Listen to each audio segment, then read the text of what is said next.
Semoga Anda semua berbahagia. Hari ini saya akan menceritakan tentang kisah Jataka Cadanta. Setelah mendengar kisah ini, Anda akan memahami bahwa betapa besar Sang Buddha pengorbanan untuk menemukan jalan yang bebas kita dari penderitaan sansara. Dahulu kala ada sebuah danau bernama Cadanta di Himalaya, hiduplah 8.000 gajah. Pemimpin mereka adalah Bodhisattva Agung Raja Gajah bernama Cadanta.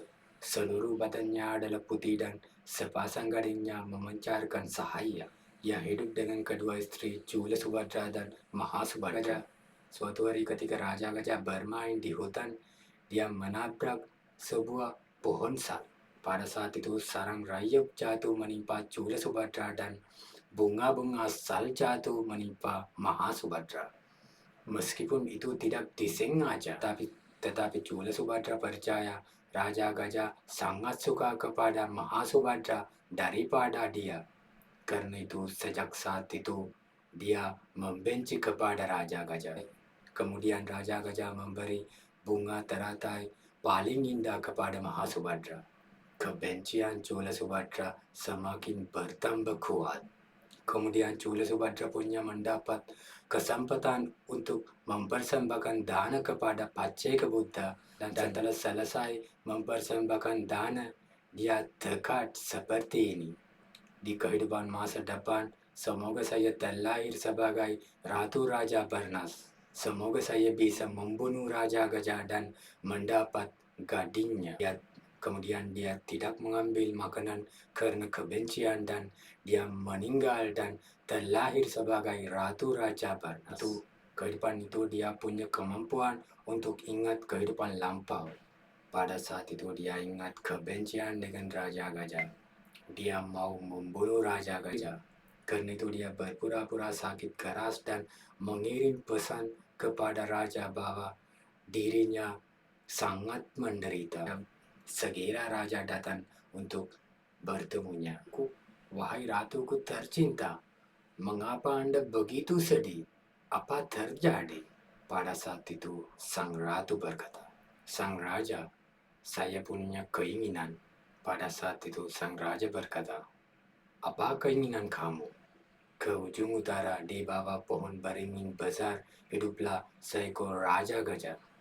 Saya mau membunuh Raja Gajah dan mengambil gadingnya. Di antara para pemburu yang dikumpulkan atas perintah raja, seorang pemburu bernama Sonutter dipilih untuk tugas itu. Sang ratu memberinya senjata dan petunjuk dan dia berangkat menuju Himalaya.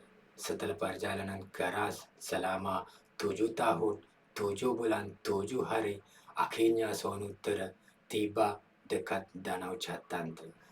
Dia menggali lubang di sepanjang yang Raja Gajah menggunakan dan bersembunyi di dalamnya. Ketika Raja Gajah datang, dia melepaskan anak panah beracun di perut Raja Gajah.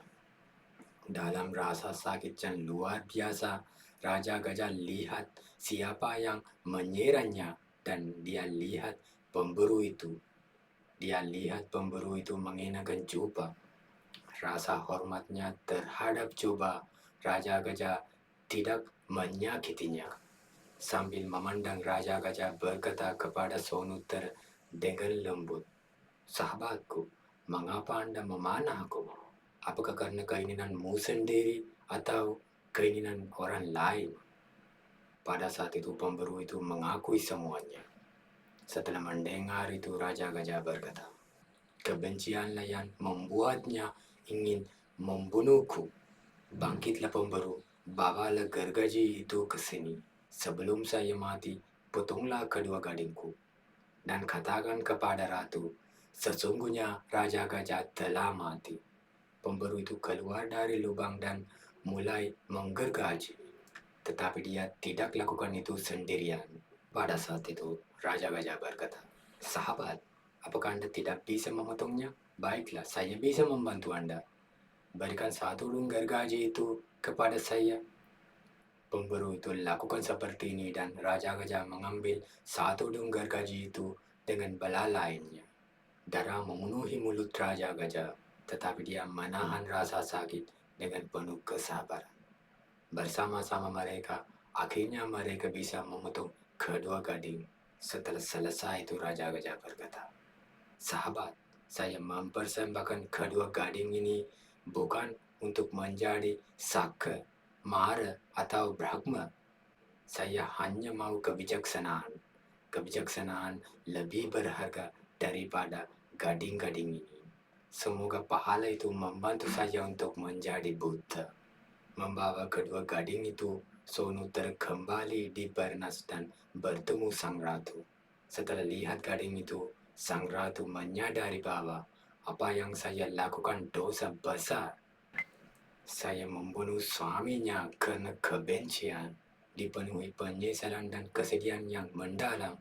Segera dia meninggal. Sampai jumpa di video berikutnya. Semoga Anda semua berbahagia.